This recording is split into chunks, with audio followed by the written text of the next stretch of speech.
আপনাকে যদি বলা হয় আগে চা খাবেন নাকি লাঞ্চ, নিঃসন্দেহে আপনি হয়তো লাঞ্চ শেষ করে চা খেতে চাইবেন। সাধারণত এমনটা পছন্দ করার মানুষই বেশি হওয়ার কথা।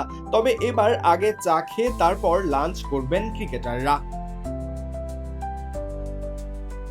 বদলে যাচ্ছে শতবর্ষের টেস্ট ক্রিকেটের নিয়ম।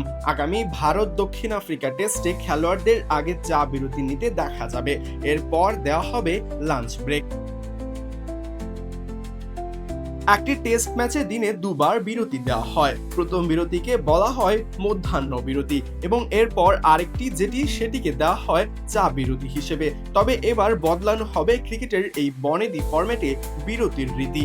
আগামী 22শে নভেম্বর আসামের গুয়াহাটি বর্ষাপাড়া ক্রিকেট স্টেডিয়ামে হতে যাওয়া ভারত দক্ষিণ আফ্রিকা টেস্ট ম্যাচে দেখা মিলবে এমনই দৃশ্যের, যে ম্যাচে প্রথম সেশনের পর দেওয়া হবে 20 মিনিটের চা বিরতি এবং দ্বিতীয় সেশনের পর দেওয়া হবে 40 মিনিটের লাঞ্চ ব্রেক। তবে এমনটা অবশ্য হেলায় করছে না ভারতীয় ক্রিকেট বোর্ড। ভারতের উত্তর পূর্বাঞ্চলের গুয়াহাটিতে নভেম্বরের শেষে সূর্যোদয় এবং সূর্যাস্তের সময় কম হয়ে থাকে। ফলে খেলা শুরু করতে হবে সকাল 9টায়, অর্থাৎ প্রথম সেশন শেষ হবে 11টায়।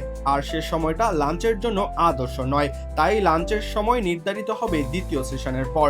তবে দিবারাত্রির ম্যাচে এমনটা সচরাচরই দেখা যেত, যেখানে চা বিরতির পরই দেওয়া হয় ডিনার ব্রেক।